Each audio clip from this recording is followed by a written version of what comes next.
না বাপ, চিনা দরকার ছিল যাকে, চিনলেন না তাকে। হায় যুবক, বন্ধুকে চিনলা না, দুশ্মনকেই বন্ধু বানাইলা, দুশ্মনকেই বন্ধু বানাইলা।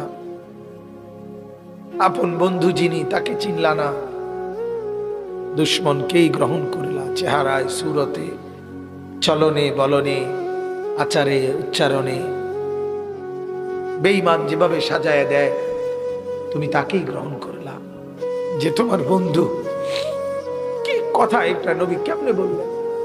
আরে আরো শুনেন মিয়া, হাদিসে আছে আল্লাহ তাআলা জিবরাইল ফেরেশতাদেরকে পাঠাবেন, আমার বন্ধুকে কবর থেকে প্রথম হাসরের ময়দানের জন্য তোলো। তখন জিবরাইল আলাইহিস সালাম, মিকাইল, ইসরাফিল, আজরাইল, 4 ফেরেশতা মদিনার রওজায় নবীর কবরের সামনে আসবে। আর ফেরেশতারা একজন আরেকজনকে বলবে, তুমি ডাকো নবীকে। সবাই বলবে না। শেষ পর্যন্ত বলবে, জিবরাইল তোমার সাথে নবীর মহব্বত বেশি, তুমি বেশি আসছিলা গেছিলা দুনিয়াতে, তুমি ডাক দাও, আমরা সাহসে কুলায় না। জিবরাইল তখন ডাক দিবে, ইয়া রাসূলুল্লাহ আপনি ওঠেন, হাসরের ময়দানের জন্য আপনি দাঁড়ান। আল্লাহর কসম বাপ কসম, হাদিসে আছে নবীজি সাল্লাল্লাহু আলাইহি সাল্লাম বলেন, আমার উম্মত আমি নবী তখন এই কবর থেকে উঠেই কপালের বালু মুছতে মুছতে আল্লাহর নবী বলবেন, জিবরাইল আমার উম্মত কোথায়? আমাকে নেওয়ার জন্য আসে নাই নাকি তারা জাহান্নামে চলে গেছে? জিবরাইল তখন চোখের পানি ফেলে বলবেন, না ইয়া রাসূলুল্লাহ, এখনো কেউ কবর থেকে উঠে নাই, কাউকে আল্লাহ এখনো উঠায় নাই, আপনি উঠলে এরপরে সবাই উঠবে। হ্যাঁ, এটা বড় বিষয়। আমার জীবনের সৌভাগ্য, আমি নেককারদের সাথে চলছি। তোমার জীবনের বদনসিব, তুমি নাফরমান বন্ধুদের সাথে চলছো। যে বন্ধু তোমার উলঙ্গ ছবি দেখায় সে বন্ধু না, যে বন্ধু তোমার নর্তকীর খবর বলে সে বন্ধু, যে বন্ধু তোমার আরেক অসভ্য মেয়ের প্রেমের লাইন করে দেয় ওইটা বন্ধু না, ওটা জানোয়ার, ওটা ইবলিস, ওটা শয়তান, ওটা শয়তান, ওটা ইবলিস ছাড়া আর কিছু না, ওটা ইবলিস ছাড়া আর কিছু না। এজন্য তখন নাফরমান জাহান্নামের তীব্র আযাবে বলবে, আল্লাহ গালাবাত আলাইনা শিকওয়াতুনা, আমার কপাল মন্দ মাওলা, কুন্না কওমান যালিন, আমি এক পথভ্রষ্ট জাতির সাথে ছিলাম যারা আমারে কোনোদিন আখিরাত মনে করায় নাই, পরকাল মনে করায় নাই, কবর মনে করায় নাই, এমন দুষ্টদের সাথে ছিলাম। তার এরপরে বলবে, রব্বানা আখরিজনা, আল্লাহ আমাকে এখান থেকে বাইর করেন, আমি আর পারছি না মাওলা, আমি আর আযাব সহ্য করতে পারছি না, আল্লাহ আমাকে একটু উদ্ধার করেন। ফাইন উদনা, যদি আল্লাহ আবার আমি নাফরমানি করি, ফাইন্না যালিমুন, তাহলে আমি বড় পাপী। আল্লাহ বলবেন, ক্বাল আখসাউ ফিহা, এইখানে কোরআনে আছে, আল্লাহ বলবে নাফরমান তুই এই জাহান্নামের মধ্যেই পড়ে থাক, ওয়ালা তুকাল্লিমুন, একটা শব্দ করবি না। কোরআনের আয়াত বাজান, ওয়ালা তুকাল্লিমুন, একটা শব্দ করবি না, নাফরমান আর আযাব ভোগ করতে থাক, আর কোনো কথা বলবে না।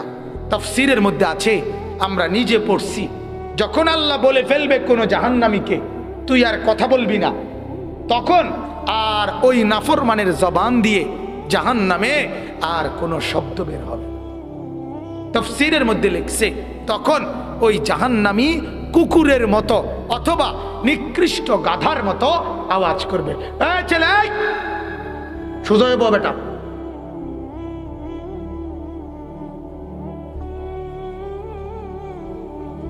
কারে বলি শোনো না?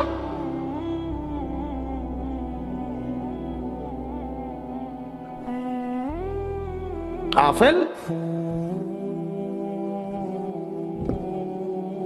সোজা কথা, নগদ তরবিয়ত।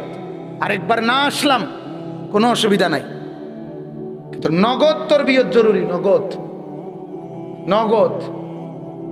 নিজের সন্তানের সামনে ফজরের ওয়াক্তে দাঁড়াইয়া এক সাহসী বাবার বর্তমানে উচিত, তুই এখন উঠ, তুই এখন উঠ বেটা, তুই নামাজ পড়বি, নয়তো আমার ঘরে থাকতে পারবি না। এটা যতক্ষণ পর্যন্ত না বলবে ততক্ষণ এই সন্তান নামাজি হবে না। নগদ তরবিয়ত। আপনি ভাবেন তো, তাইলে এখনো কথা বলছো কেন? এখনো ব্যাটকাও কেমনে? আর মানুষ হবে কোন দিন? জীবন চিনবা কোন দিন মিয়া? আজ কেউ নাই ছেলেদের জন্য।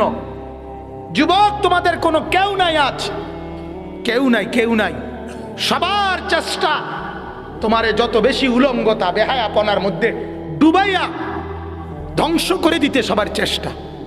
বাজারে বাজারে, রাস্তায় রাস্তায়, ইউনিয়নে ইউনিয়নে, গ্রামে গ্রামে, মফস্বলে আপনার লাল নীল হলুদ বাত্তিওয়ালা রেস্তোরাঁ, ছোট ছোট হোটেল রেস্তোরাঁ চালু করে দিছে যে যুবক তোর লগে যদি কোনো অসিব্য নর্তকী ব্যবস্থা করতে পারস তাহলে আমরা এনে আয়,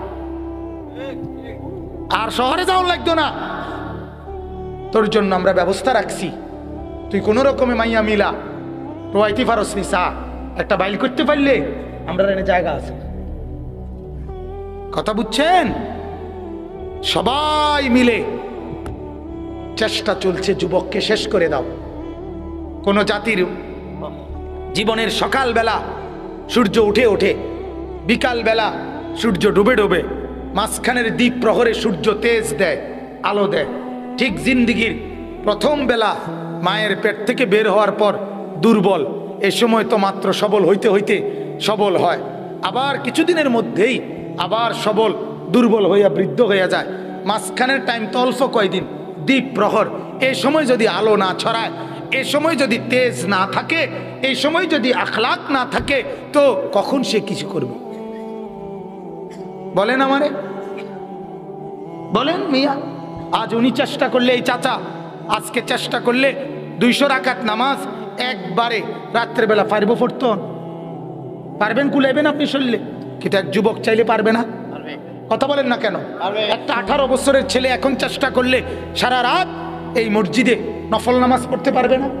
আল্লাহ তাকে এই শক্তি দিছে, সে এই সব অফুরন্ত শক্তি নষ্ট করে দিতেছে শুধু এই ছবি দেখা, উলঙ্গতা, বেহায়াপনা। বইয়া থাকে রাতের 3টা পর্যন্ত। আমি ভুক্তভোগী, আমি তার একদিন ওয়াজ করি না। রাতের 3টা বাজে যদি শুনে এক প্যাকেট ফুটলা বিরিয়ানি দিব, যে এই বিরিয়ানি বা রাঞ্চে দুপুরে এটি ঠান্ডা হইয়া বত্তা হইয়া গেছে, তারপরেও ডাকাইতে বইয়া থাকবো। রাতের 3টা বাজে হইল বিরিয়ানির ফুটলা নিব, কিন্তু সেজদা দিবে না। 7:45 বাজে আসার নামাজ সে পড়বে না, কিন্তু রাতের 3টা বাজে হইল কি নিব? বিরিয়ানি দরকার। তার দরকার বিরিয়ানি, তার খিচুড়ি দরকার, তার এক প্লেট খিচুড়ি লাগবেই, 2 আন জিলাপি তার লাগবেই। কেন এমন পাষাণ হয়ে গেলাম আমরা? এত অবুঝ কেন হয়ে গেলাম বাপ? অতএব আমি এটাই বুঝাইতে চাচ্ছি, আমি নগদ তরবিয়ত। আমার কথা হইল এখন আর ঘুরাইয়া ফেঁসাই। এখন আপনার এই কোলের বাচ্চারেও ডাক্তার অ্যান্টিবায়োটিক দেয়, এটা জানেননি? কোলের বাচ্চারেও কি দেয়? Antibiotic syrup. বুড়া মানুষও কাশের সিরাপ, নর্মাল সিরাপ খাইলে ভালো হয়ে যাইত। অহন বাচ্চারও অ্যান্টিবায়োটিক ছাড়া কাম হয় না, ডাইরেক্ট অ্যান্টিবায়োটিক দিতে হয়। অর্থাৎ এখন আর বললে, একটু বললেই চলতো একটা সময় যে বাবা তুমি যেই বংশের ছেলে, এই বংশের ছেলে এমন করা ঠিক না, এদ্দুর বললেই সে লজ্জায় মাথা নোয়ায়া কানতে থাকতো। আজকে আর সেটা নাই। হাই অ্যান্টিবায়োটিক দেওয়ার পরেও, বলার পরেও তার চেহারায় কোনো পরিবর্তন নেই। অথচ ভদ্রঘরের ছেলে, ভালো ফ্যামিলির ছেলে, তাদের ঐতিহ্যবাহী ফ্যামিলি, তারা, তাদের দাদা নানা হয়তো আলেম ছিল, নামাজি ছিল, তার দাদা 5 ওয়াক্ত নামাজ পড়তো, তার নানা মসজিদে আজান দিত, তার বাবা তার বংশের অমুক অমুকে ভালো মানুষ ছিল। সেই ঘরে ছেলে এখন চরিত্রহীন। এইভাবে কি মেনে নেওয়া যায়? বলেন না, এভাবে কি মেনে নেওয়া ঠিক? আমাদের এই সমাজ টিকবে কেমনে? তাইলে আগামী মাত্র 50 বছর বাংলাদেশের বয়স, আগামী 50 বছরের ভিতরে আমার এই প্রজন্ম, এরা আগামী 50 বছরের ব্যবধানে এরা বাবা দাদা হবে না? কথা বলেন না কেন? তাহলে এরা যদি এখন 1 ওয়াক্ত নামাজ না পড়ে, সারা দিন উলঙ্গ ছবি দেখে, তাহলে এদের হাতে যেই সন্তান আসবে, এরা কি করবে কোন? আপনি বলেন আমারে। আমি তো আমার বাবার হাতে সন্তান। আচ্ছা, আমারও তো 4টা সন্তান।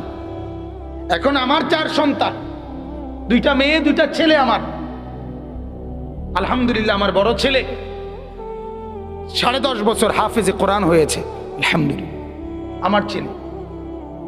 তো আমার হাতে তো সে আমানত, তোমার হাতে বাজান ও চিরেই তো তোমারও তো সন্তান আসবে, তোমারও তো একটা ফ্যামিলি আসবে। তুমি একটাবার ভাবো না, তোমার চরিত্রের অবস্থা যদি এমন হয়, তোমার আগত প্রজন্ম কি হবে? হ্যাঁ, আল্লাহ আমাদেরকে মাফ করে দেন, আল্লাহ আমাদেরকে মাফ করে দেন। আমি কষ্ট দেওয়ার জন্য বাজান রাগ হইও না, কারো লগে আমার কোনো দুশ্মনী নাই। তুমি আমার শত্রু না, তুমি আমার দুশ্মন না। আমি তোমার কল্যাণ চাই, আমি তোমারে বুকে জড়ায় ধরতে চাই। তুমি যদি বলো, তোমারে জড়িয়ে ধরে আমি কাঁদতে চাই, তোমার জন্য আমি কাঁদবো, তারপরেও তুমি বদলে যাও। তু আগার মেরা नहीं बनता না বন আপনা তো বন। তুমি আমার জন্য কোনো উপকার করো না, নিজের জন্য তো কিছু করো। তুমি এই সমাজের কোনো উপকার করলা না বাপ, নিজের ক্ষতিটুকু করো না, এতটুকু তো করো। নিজেকে তো বাঁচাও, নিজেকে তো সেভ করো, এর দূরও করতে না। নিজেকে নিজে শেষ করে দিবা, এটা তো আত্মহত্যার মতো। আত্মহত্যা না বাপ, আত্মহত্যার মতোই তো এটা। নিজেকে নিজে শেষ করে দেওয়া না এটা। নিজের চরিত্র, নিজের আখলাক, নিজের চেহারা, নিজের সুরত, নিজের বংশের ঐতিহ্য, নিজের গ্রামের ঐতিহ্য সব কিছু বিসর্জন দিয়া এক মেয়ের পিছনে, এক বন্ধুর পিছনে, এক মোবাইলের পিছনে, এক মোটর সাইকেলের পিছনে সব উৎসর্গ করে দেওয়া, এটা নিজেকে বরবাদ করা না? আল্লাহ আমাদেরকে বুঝার তৌফিক দান করুন। চলেন তো, আমি বলছি এই আয়াতগুলো থেকে একটা কথাই, শবে বরাতের উপরে বিস্তারিত আলোচনা আপনারা শুনছেন। আমি শুধু মোটা দাগের 2টা কথা বলতে চাই। একটা কথা হলো, হাদিসের মধ্যে আছে, আল্লাহ বলছেন হাদিসে কুদসি, কোনো বান্দা ফরজ ইবাদত করার পর যদি নফল ইবাদত করে, তো নফল ইবাদত যদি করতে থাকে, ধীরে ধীরে বান্দা আমি আল্লাহর একদম ঘনিষ্ঠ হয়ে যায়। ওয়ামা তাকাররাবা ইলাইয়াল আবদু ইল্লা বিন্নাওয়াফিল। বান্দা আমার ফরজের পরে যখন নফলও করে, অতিরিক্ত ইবাদত করে, জিকির, তাসবিহ, তেলাওয়াত, নামাজ, আল্লাহ বলেন তখন সে আমার মুকাররাব, ঘনিষ্ঠ হয়। বলেন আলহামদুলিল্লাহ। কোরআনের সূরা ওয়াকিয়ার মধ্যে আছে, হাসরের ময়দানে সমস্ত মানুষ 3 ভাগে বিভক্ত হবে। কয় ভাগে? 1 ভাগ আসহাবুল ইয়ামিন, ডান দিকে; 1 ভাগ আসহাবুশ শিমাল, বাম দিকে; 1 ভাগ হবে আস-সাবিকুন আস-সাবিকুন উলাইকাল মুকাররাবুন, একেবারে আল্লাহ তাআলার কুদরতি সিংহাসনের পাশে যাদেরকে বলা হবে মুকাররাব। এরা হবে একবার আল্লাহর সাথে। আল্লাহ তাআলা তাদেরকে বসিয়ে আল্লাহ পাক বলবেন, আপনারা যারা পাশে বসছেন, ফেরেশতারা আপনাদেরকে চা বিস্কিট দিতেছে, আপনারা খান। আর আমি এই ফাঁকে এই যে দোনো বাহিনীর দাঁড় করাইছি 2 পাশে, এদের বিচার আচারটা একটু সারি, এরপরে আপনাদের সাথে বাকি কথা হবে। তাইলে এরা তখন বুঝবে কি? এরা বুঝবে এই আমাদের কোনো এই পাশের যারা, তাদের কোনো বিচার আচার নাই, তারা বিনা হিসাবে জান্নাতি। সুবহানাল্লাহ। এই মুকাররাব, এই ঘনিষ্ঠ আল্লাহর হতে হইলে আল্লাহ তাআলা বলেন নফল ইবাদত বাড়াইতে হবে। কি বাড়াইতে হবে বলেন না? নফল ইবাদত। এখন এই একটা মোটা কথা, তাহলে নফল ইবাদত যে করে সে আল্লাহ তাআলার কি হয়? মুকাররাব হয়। কন্যা কি হয়? এই আরবিটাই কন্যা, মুকাররাব হয়। কি হয় বলেন? আল্লাহ তাআলার নিকটবর্তী, ঘনিষ্ঠ হয়। এটা একটা কথা। আচ্ছা, এরপরে 2 নম্বর কথা হইল, আল্লাহ পাক রব্বুল আলামিন কোরআনে বলছেন ওয়ামান তাতাওয়া খাইরান ফাইন্নাল্লাহা শাকিরুন আলীম। মূল ইবাদত করার পর আমার যে বান্দা অতিরিক্ত করে, আমি কৃতজ্ঞতার সাথে আমার সেই বান্দার আমল গ্রহণ করে নেই। ওই যে দেখবেন রিসিটের মধ্যে, কুপনের মধ্যে নিচে দিয়ে লেখা থাকে ধন্যবাদের সহিত গৃহীত হইল। ঠিক না? আপনাকে ধন্যবাদের সাথে আমি দিলাম। আল্লাহ তাআলা এটা বলে, ফাইন্নাল্লাহা শাকিরুন আলিম। বান্দা, তুমি অতিরিক্ত তাহাজ্জুদ পড়ছো, আওয়াবিন পড়ছো, ইশরাক পড়ছো, নফল নামাজ, জিকির করছো, তেলাওয়াত করছো, কিছু দান সদকা করছো, আমি এগুলো ধন্যবাদের সাথে, শুকরের সাথে আমি গ্রহণ করলাম। সুবহানাল্লাহ। এটা নফল, নফলের পুরস্কার। এরপরে আল্লাহ তাআলা বলেন, হাদিসের মধ্যে আছে, বান্দা যখন নফলের মাত্রা বাড়ায়, আমি মহব্বতের মাত্রা বাড়াই। মহব্বতের মাত্রা বাড়ে, নফলের মাত্রা বাড়ে। মহব্বতের মাত্রা যখন বেড়ে যায়, আল্লাহ বলেন আমার ভালোবাসার, তখন আমি আল্লাহ নিজেই আমার বান্দার কান, চোখ, নাক, হাত, পাও, অঙ্গ প্রত্যঙ্গের চতুর্দিকে আমি ব্যারিকেড দিয়ে দেই। ওই অঙ্গ দিয়ে আমি আমার মহব্বতের দাবিতে আর আমার এই প্রিয় বান্দাকে কোনো গুনাহ করতে দেই না। ফাকুনতু সামআহুল্লাযী ইয়াসমাউ বিহি ওয়া বাসারাহুল্লাযী ইউবসিরু বিহি ওয়া ইয়াদাহুল্লাতী ইয়াবতিশু বিহা ওয়া রিজলাহুল্লাতী ইয়ামশী বিহা। আমি আমার বান্দার কান হয়ে যাই, চোখ হয়ে যাই, হাত হয়ে যাই, পাও হয়ে যাই, অর্থাৎ আমাকে ছাড়া আমার বান্দার অঙ্গ দিয়ে আর কোনো গুনাহ আর নাফরমানি প্রকাশ। কিসের বিনিময়ে? কথা কয় না, নফলের বিনিময়ে। এইটা তাহলে বুঝছেন কিনা? কথাটা বুঝছেন কিনা? এবার তাইলে বোঝেন, শবে বরাত এটা এই রাত্রির ইবাদত, এরকম নফল ইবাদত। কি ইবাদত? অতএব এই ইবাদত আপনি যদি পূর্ণভাবে যত বেশি করবেন, আল্লাহ তাআলার নৈকট্য আপনি তত বেশি পাবেন। আল্লাহর ঘনিষ্ঠ মহব্বত, ভালোবাসা তত বেশি পাবেন। অতএব এই দৃষ্টিতে নফল ইবাদত হিসাবে আমরা একে গুরুত্ব দেওয়া উচিত। ঠিক কিনা বলেন? আচ্ছা, 2 নাম্বার কথা হলো, এটা শবে বরাত। এই শবে শব্দের অর্থ হচ্ছে রাত। কি? রাত। বারাত শব্দের অর্থ আমি বলছি কেটে দেওয়া, বিচ্ছিন্ন করা। আল্লাহ তাআলা কোটি কোটি বান্দার জাহান্নামের ফয়সালা কেটে আজকের এই রাতে রব্বুল আলামিন জান্নাতের ফয়সালা লিখে দেয়, যেন জাহান্নামের নাম কেটে জান্নাতের মধ্যে নাম তুলে দেয়। এই জন্য এটাকে বারাআত বলে, কেটে দেওয়া, বিচ্ছিন্ন করা। তোমাকে জাহান্নাম থেকে বিচ্ছিন্ন করে ওই দিক থেকে টাইনা মাওলা এদিকে নিয়ে আসছে। সুবহানাল্লাহ। এটাকে লাইলাতুস সাক বলে, চেক, চেক লিখে দেওয়ার রাত। অর্থাৎ আল্লাহ তাআলা মুক্তির চেক, চেক বোঝেননি? আর ওই যে ব্যাংকে টাকা উঠানোর যে চেক, আল্লাহ তাআলা মুক্তির চেক আল্লাহ তাআলা লিখে দেয়। সুবহানাল্লাহ। আচ্ছা, তৃতীয় কথা, শবে বরাত কোরআন এবং সুন্নাহ দ্বারা প্রমাণিত কিনা? কথা বুঝছেন কিনা? এই নিয়ে মোটামুটি একটু সচেতন যারা, তারা যেহেতু নিয়মিত ফেসবুক, ইউটিউব বিভিন্ন কিছুতেও আবার ইসলামী অনেক লেকচার আলোচনাও শোনে, ভালো। তো এর মধ্যে কিছুটা মিশ্র আলোচনা আছে, অর্থাৎ পক্ষে বিপক্ষে কি আছে, আলোচনা আছে। এক্ষেত্রে আমার প্রথম কথা হলো, শবে বরাত প্রথম কথা হলো হাদিস দ্বারা প্রমাণিত। কি দ্বারা প্রমাণিত? বলেন, কি দ্বারা প্রমাণিত? হাদিস দ্বারা প্রমাণিত। কোরআনুল কারীম দ্বারা প্রমাণিত কিনা এই ব্যাপারে উলামায়ে কেরামের মধ্যে মতানৈক্য রয়েছে, নির্ভরযোগ্য মতানৈক্য। কিন্তু একথা মনে রাখতে হবে, বিশুদ্ধ হাদিসের মধ্যে একথা বহুবার আছে। নবীজি বলছেন যে আমার উম্মত শুনো, আমি যা বলেছি কোরআনে যদি সেটা নাও থাকে আয়াতে, আমার হাদিস সেটা একটাও এমন নাই যেটা আমার আল্লাহ বলে নাই, অথচ আমি তুম করে বাড়াইয়া বলছি, এমন কথা আমি মুহাম্মদের জবান দিয়া কখনোই বের হয় নাই। বুঝেন নাই কথাটা? কোরআনুল কারীম একটা আয়াত আছে, উলামায়ে কেরাম তো জানেই। আল্লাহ তাআলা কোরআনে বলছে, ওয়ালাউ তাকাওয়ালা আলাইনা বা'দাল আকাবিল লা আখাযনা মিনহু বিল ইয়ামিন। আল্লাহ তাআলা বলেন, বন্ধু কথাটা মনোযোগ দিয়ে শুনেন, আশ্চর্য কথা, ভয়ের কথা, ভয়ের আতঙ্কের কথা। আল্লাহ নবীকে বলছে, নবীকে, আমাদের রাসূলকে, বন্ধুকে, বন্ধু আপনি যদি আমার নামে একটা শব্দ আকাবিল বানাইয়া, বানোয়াটি বানানো কোনো কথা আপনি যদি আমার নামে বলেন, কাকে বলছে? কথা বলেন না, কাকে? ওমা দুই একজন যারা শুনতেছেন তারা একটু হু হা করেন। কাকে বলছে বলেন না?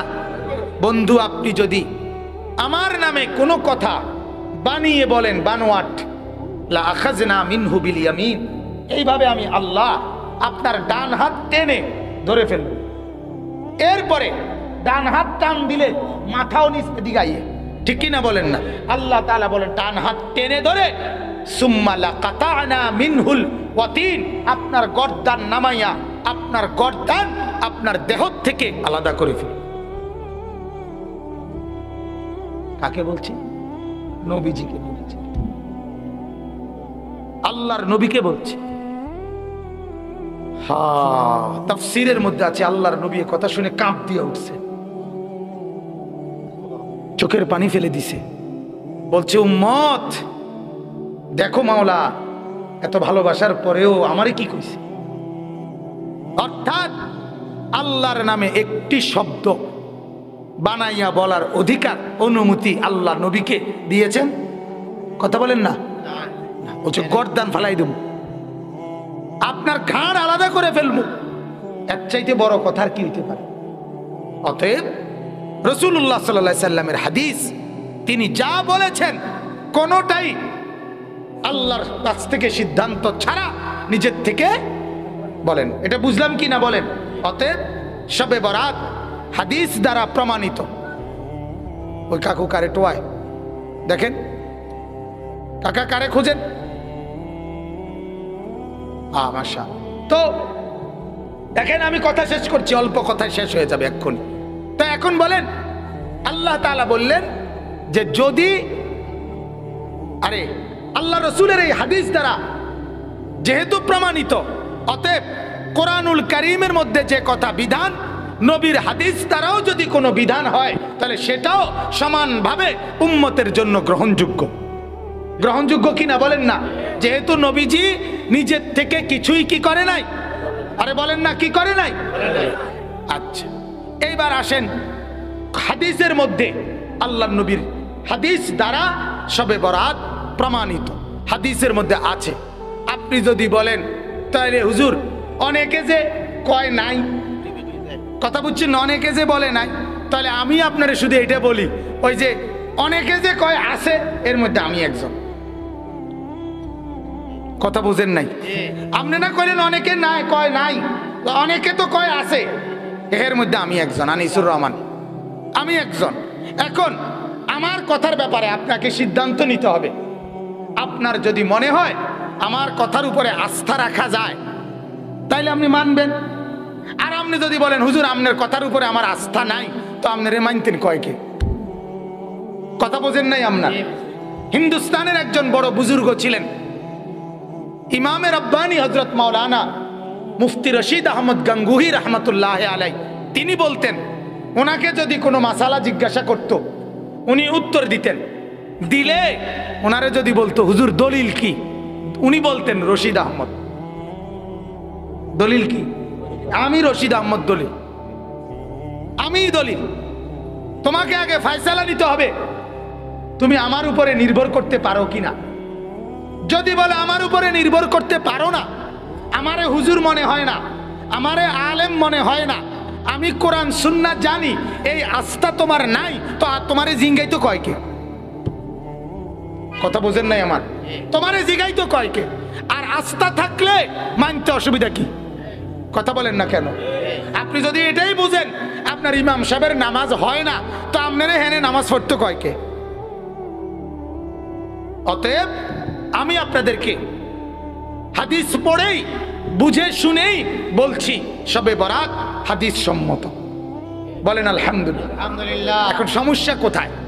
সমস্যা অল্প কদ্দুর, সমস্যা অল্প কদ্দুর।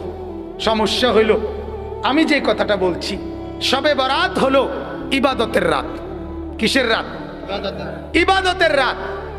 এইটার মধ্যে আমরা রসুম, কুসংস্কার, সামাজিক বিভিন্ন প্রচলন এইটা যোগ করা, এইটাই হলো সমস্যা। মূল ইবাদত বন্দিগিতে কাটানো, সন্ধ্যা থেকে ফজর পর্যন্ত একবার জিকির, একবার তেলাওয়াত, একবার তসবিহ, একবার কান্নাকাটি, একবার দোয়া, মুনাজাত, নামাজ, সেহেরি, এই সব কিছুতে একটার পর একটা কাটানো, এতে কোনো আপত্তি ছিল না।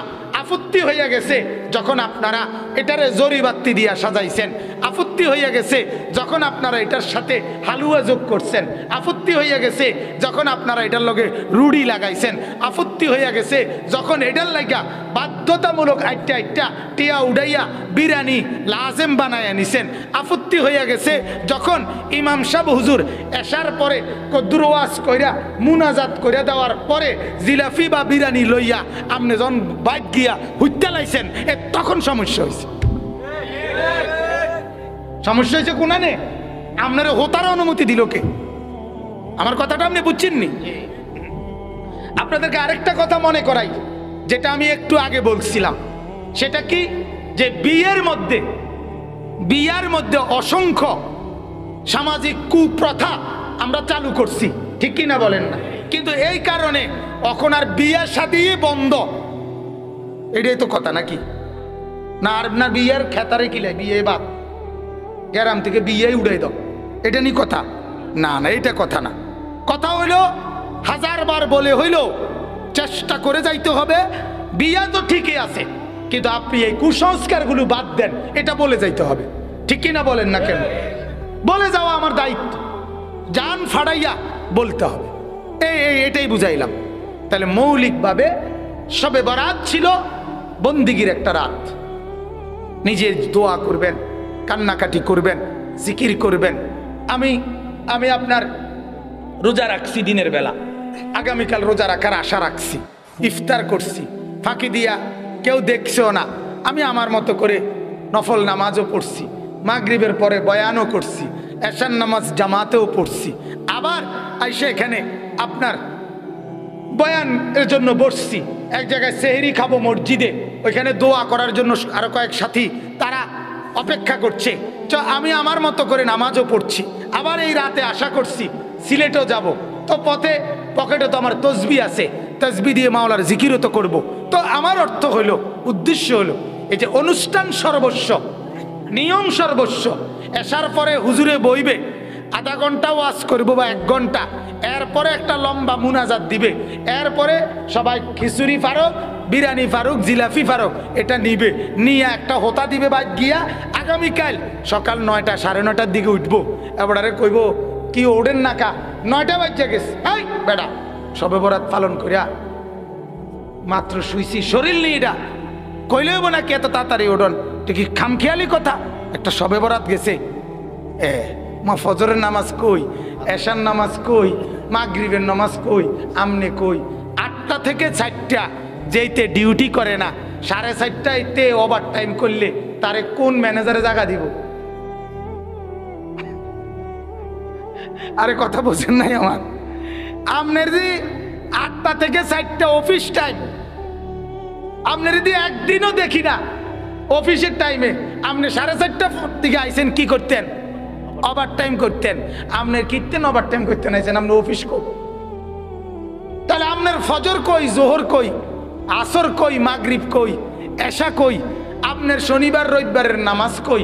জানুয়ারি ফেব্রুয়ারির নামাজ কই? গত 1 সিজনের নামাজ কই? আপনি সবে বরাত দিয়ে কিরবেন? কথা বোঝেন নাই? আপনি ওভার টাইম দিয়ে কিরবেন, আপনি তো অফিসে করেন না,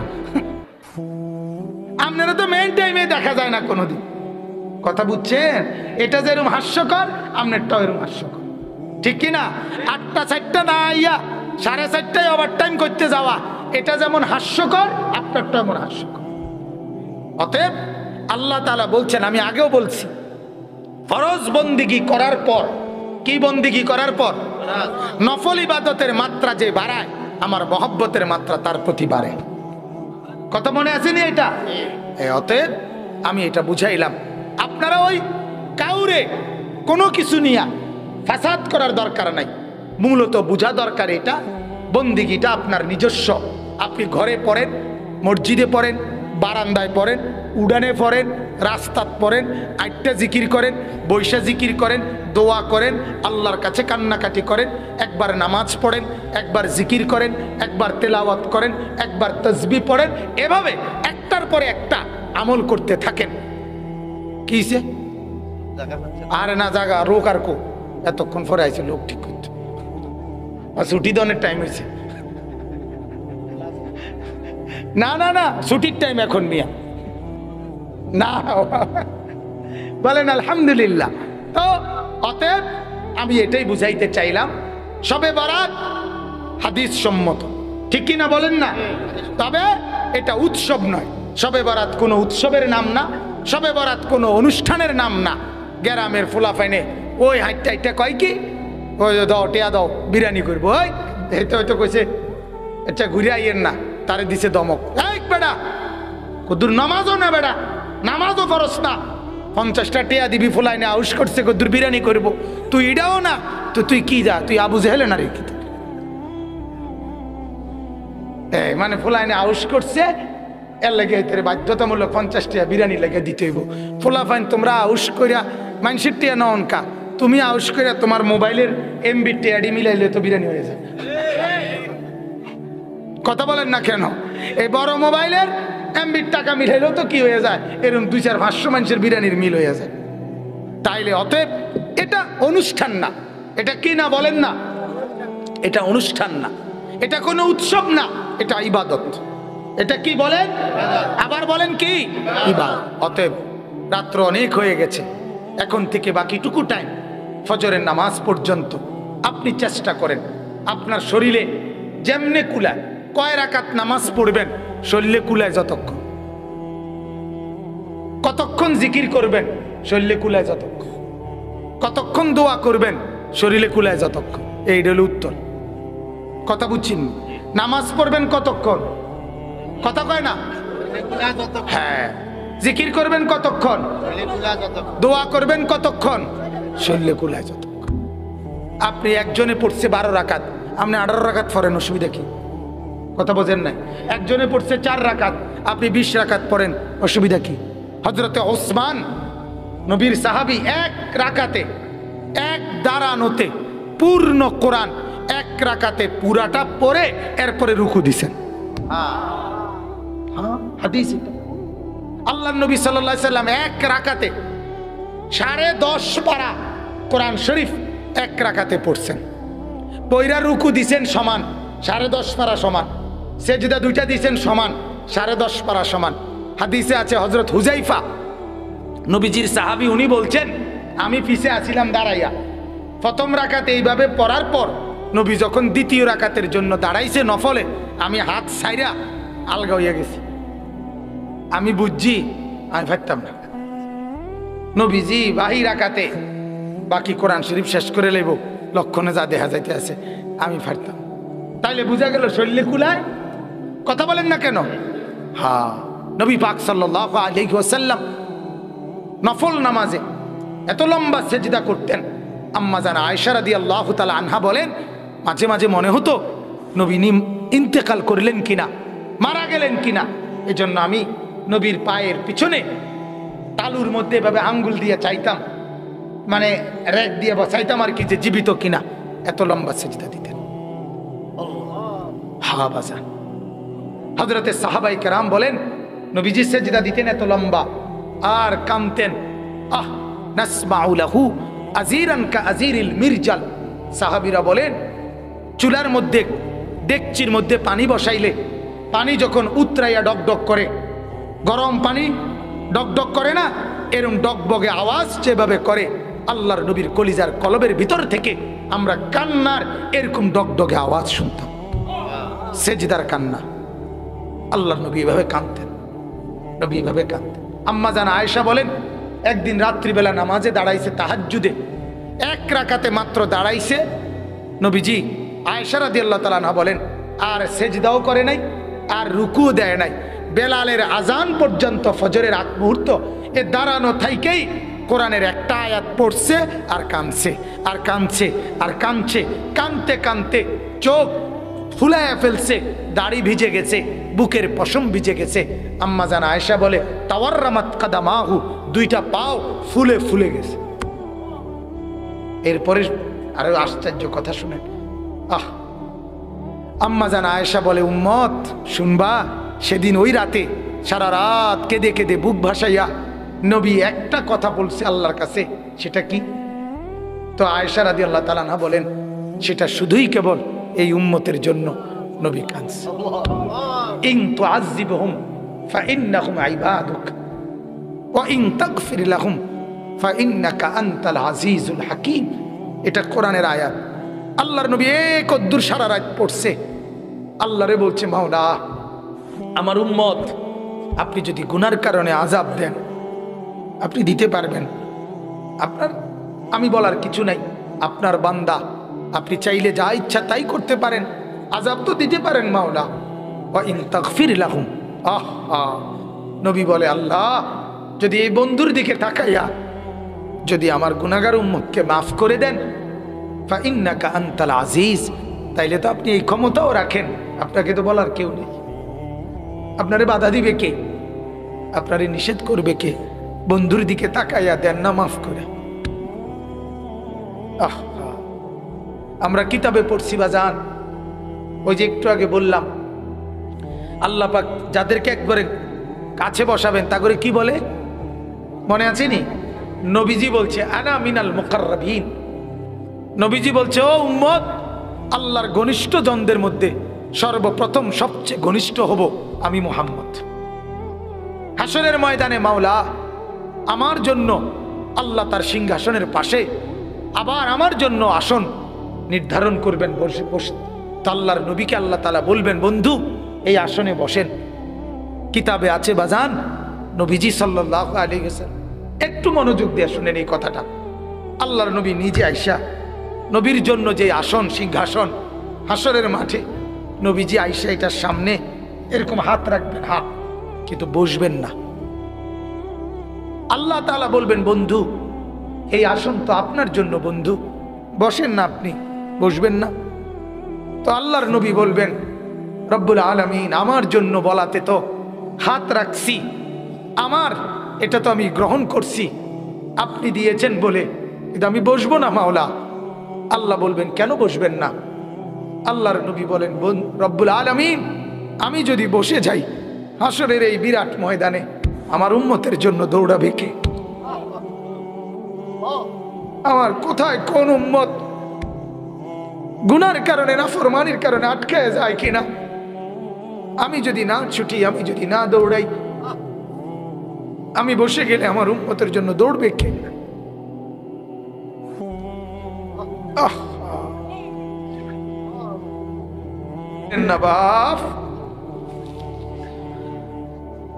চিনা দরকার ছিল যাকে, চিনলেন না তাকে।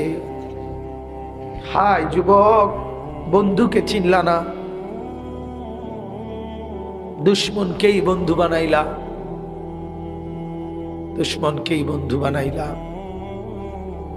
আপন বন্ধু যিনি তাকে চিনলা না, দুশ্মনকেই গ্রহণ করলা। চেহারায়, সুরতে, চলনে বলনে, আচারে উচ্চারণে বেঈমান যেভাবে সাজায় দেয়, তুমি তাকেই গ্রহণ করলা যে তোমার বন্ধু।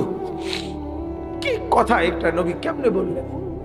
আরে আরো শুনেন মিয়া, হাদিসে আছে আল্লাহ তাআলা জিবরাইল ফেরেশতাদেরকে পাঠাবেন, আমার বন্ধুকে কবর থেকে প্রথম হাসরের ময়দানের জন্য তোলো। তখন জিবরাইল আলাইহিস সালাম, মিকাইল, ইসরাফিল, আজরাইল, 4 ফেরেশতা মদিনার রওজায় নবীর কবরের সামনে আসবে। আর ফেরেশতারা একজন আরেকজনকে বলবে, তুমি ডাকো নবীকে। সবাই বলবে না, শেষ পর্যন্ত বলবে, জিবরাইল তোমার সাথে নবীর মহব্বত বেশি, তুমি বেশি আসছিলা গেছিলা দুনিয়াতে, তুমি ডাক দাও, আমরা সাহসে কুলায় না। জিবরাইল তখন ডাক দিবি, ইয়া রাসূলুল্লাহ আপনি উঠেন, হাসরের ময়দানের জন্য আপনি দাঁড়ান। আল্লাহর কসম বাপ কসম, হাদিসে আছে নবীজি সাল্লাল্লাহু আলাইহি সাল্লাম বলেন, আমার উম্মত আমি নবী তখন এই কবর থেকে উঠেই কপালের বালু মুছতে মুছতে আল্লাহর নবী বলবেন, জিবরাইল আমার উম্মত কোথায়? আমাকে নেওয়ার জন্য আসে নাই নাকি তারা জাহান্নামে চলে গেছে?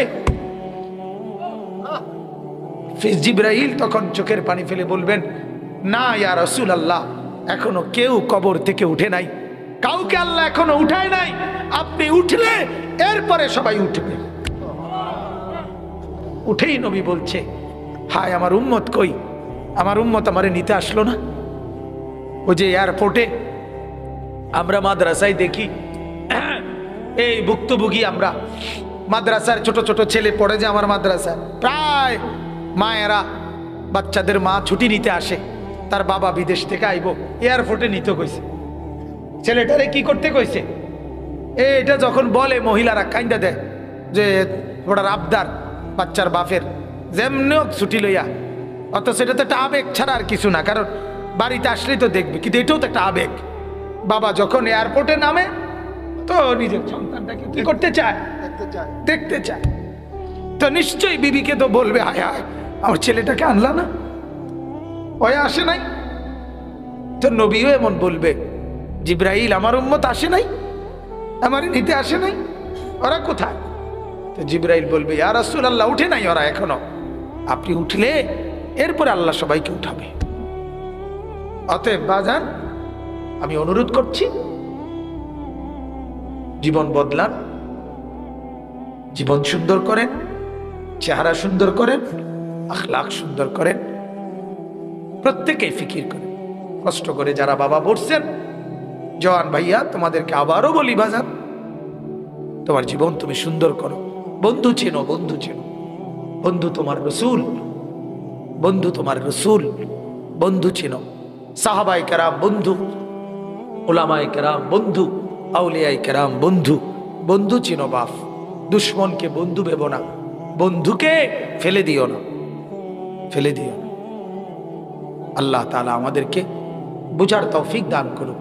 কোরআনুল কারীমের এই আয়াতে আল্লাহ তাআলা সূরা দুখানের এই আয়াতের মধ্যে আল্লাহ তাআলা বলছেন একটা কথা, শুধু এটা বলার জন্যই পড়ছিলাম, এটা বলেই শেষ করছি। ইন্না আনজালনাহু ফি লাইলাতিন মুবারাকা, এখানে একটা শব্দ আছে এই আয়াতে। আল্লাহ তাআলা বলছেন আমি কোরআন নাজিল করেছি বরকতময় রাতে। কি রাতে? এই কথাটা নিয়ে মুফাসসিরদের মধ্যে দুইটা মত। অধিকাংশ মুফাসসিরের মত হলো এই আয়াতে বরকতময় রাত বলতে শবে কদর, রমজানে যেটা, ওইটা বোঝানোর উদ্দেশ্য। এটা হলো অধিকাংশ মুফাসসিরদের কি মত। এটা ধরলে কোরআনে শবে বরাতের আলোচনা নাই, কথা বুঝছেন? কিন্তু একজন প্রসিদ্ধ মুফাসসির, যিনি আমগো আমলের না, আমগো আমলের তো সবাই প্রসিদ্ধ, আমাদের দেশে তো আলহামদুলিল্লাহ সবাই আন্তর্জাতিক খ্যাতি সম্পন্ন মুফাসসিরে কোরআন। বাই তো চিনে না, এলাকা তো চিনে না, এবারেও কি আন্তর্জাতিক খ্যাতি সম্পন্ন নর্মাল কোনো মুফাসসির আল্লাহ শুকর আমরা দেশে নাই, অন্য দেশে থাকলে থাকতে পারে। এরপরে সবাই বিশিষ্ট ইসলামী চিন্তাবিদ, অল্প স্বল্প চিন্তা করি না লোক নাই একবারে নেই, সামান্য চিন্তা সমক, সবাই বড় বড় চিন্তাবিদ, সব এক একজন বৈরবের ফুল, যমুনার ব্রিজ, একবারে সালির বস্তা, আটার বস্তা এক একজন। আল্লাহ মাফ করে দেন। তো বলতেছিলাম একজন বড় মুফাসসির হযরত আব্দুল্লাহ ইবনে আব্বাসের ছাত্র, নবীর একজন সাহাবী আব্দুল্লাহ ইবনে আব্বাস, সর্বশ্রেষ্ঠ মুফাসসির যিনি কোরআনের, রাসূলুল্লাহ সাল্লাল্লাহু আলাইহি সাল্লামের পরে সাহাবীদের মধ্যে ওনার শাগরিদ ইকরামা রাহমাতুল্লাহি আলাইহি, এই উনি বলছেন যে এই আয়াতে বরকতময় রাত বলতে আল্লাহ তাআলা শবে বরাতকে বুঝিয়েছেন। কথা বুঝছেননি? তাইলে তখন ফয়সালা হয় এরকম যে কোরআনের মধ্যেও কি আছে, শবে বরাতের আলোচনা আছে। কিন্তু প্রশ্ন থাইকা যায়, সমস্যা হয় একটা, সেটা হলো আল্লাহ পাক কোরআনে স্পষ্ট বলছে যে শাহরু রমাদান আল্লাযী উনজিলা ফীহিল কুরআন, আমি আল্লাহ রমজান মাসে কোরআন নাজিল করছি। কোন মাসে? এবং আরেক আয়াতেও স্পষ্ট আছে, ইন্না আনজালনাহু ফি লাইলাতিল কদর, আমি শবে কদরে, কদরের রাতে আমি আল্লাহ তাআলা কোরআন কি করেছি না। তাহলে রাত্র হইল শবে কদর, মাস হইল রমজান, এই না? তো দুইটা মিলাইলে এটাই বোঝা যায় যে শবে কদরে আল্লাহ তাআলা কোরআন নাজিল করছে, শবে বরাতে না। তাহলে উনি যে বললেন, কথা বুঝছেন না? কথাটা বুঝেননি? এই জন্য উলামায়ে কেরাম একটা সহজ সমাধান দেয়, ছোট্ট একটা সমাধান দেয়। সমাধানটা কয় যে এরকম হইতে পারে, শবে বরাতে হাদিসে আছে আল্লাহ তাআলা আগামী 1 বছরে আল্লাহর এই সৃষ্টি জগতে কি কি হবে না হবে এটার ফয়সালা 1 বছরের আল্লাহ তাআলা এগুলো জানায় আল্লাহর ফেরেশতাদের কাছে। ওই আলোকে ওনারা কাজ বন্টন করে নেয়। তো হতে পারে ওই বছর শবে বরাতে, যেহেতু রমজানের আগে, ওই রাতে আল্লাহ তাআলা ফেরেশতাদেরকে জানিয়েছেন এই বছর শবে কদরে, আগত রমজানের শবে কদরে কোরআন নাজিল হবে। এই ফয়সালা আজকে চূড়ান্ত তোমাদেরকে জানাইলাম। কোন রাতে? শবে বরাতে জানাইলাম। আর আমাদের বাংলা ভাষায় বুঝার জন্য বলতেছি, একটা প্রচলন আছে কথার, যে আমনে কইছেন আর পাইছি। কথা বোঝেন নাই? আমনে মানুষের কয় না কথার কথা, আমনের মুখের কথা আমার আর কোনো দুঃখ নেই, আমি কি পাইছি জান। আমনে কইছেন একটা কথা, আমার আর কোনো আফসোস নাই। এই আমার মালিকের কথাও তো এমন যে মাওলা আমনে বলছেন তো নিশ্চিত নাজিল হয়েই গেছে। বুঝেন নাই কথাটা? এইভাবে ধরা হয়। তবে সবচেয়ে কথা হইল যেটা, ওই কথাটা যে একবারে মানে যেমনে হোক কোমরে রশি বান্ধা হইল কোরআন শরীফের আয়াতের এখান থেকে শবে বরাত বুঝাইতেই হবে, নইলে কোনো রক্ষা নাই। ব্যাপারটা এমন না। ব্যাপারটা কি না, যেহেতু হাদিস দ্বারা প্রমাণিত, আর হাদিস থেকেও আল্লাহর রসুলের হাদিস দ্বারাও উম্মতের জন্য আমল গ্রহণযোগ্য। ঠিক কিনা বলেন না? অতএব আমি আমার কথা শেষ করলাম। শবে বরাত হাদিস সম্মত, কোরআন থেকে এই আয়াতের আলোকে একজন প্রসিদ্ধ মুফাসসিরের মত হিসাবে ধরে নেওয়া যায়, কিন্তু হাদিস দ্বারাও প্রমাণিত। আর শবে বরাত, আবারও বলছি, কোনো অনুষ্ঠান, কোনো উৎসব, এটার নাম শবে বরাত না। বিরিয়ানি, হালুয়া, খিচুড়ি, তারপরে এগুলোর নাম আপনার শবে বরাত না। জিকির, তেলাওয়াত, তাসবিহ, সেজদা, কান্নাকাটি, রোনাজারি, নফল নামাজ, দান সদকা, কবর জিয়ারত পৃথকভাবে, একাকী, এগুলোর নাম শবে বরাত। এগুলোর নাম কি? শবে বরাত। এগুলো পৃথকভাবে করলে, নিজে নিজে যেখানে যার সুবিধা হয় করলে কোনো আপত্তি থাকার কথা না। আল্লাহ আমাদেরকে বুঝার তৌফিক দান করুক, কবুল করুক। অনেক সময় হলো, আপনারা সবরের সাথে বসছেন। সর্বশেষ আপনাদের কাছে 2টা মিনিট আমার একটা ছোট্ট আবেদন। আমরা যেহেতু আলহামদুলিল্লাহ এই দান সদকা, এটাও তো একটা নফল ইবাদত, ঠিক কিনা বলেন না?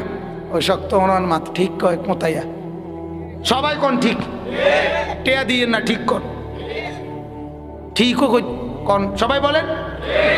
তো দান সদকা করা এটা একটা নফল ইবাদত, এটাও একটা নফল ইবাদত। অতএব আজকের রাতে, এই মোবারক রাতে, আমরা প্রত্যেকেই এখানে যারা বসছি মসজিদের জন্য সামান্য যার যার তৌফিক অনুপাতে, ভালোবাসার সাথে, মহব্বতে আল্লাহর দ্বীনের জন্য দানের, ঘরের জন্য একটু দান আপনারা যার যার সুযোগ মতে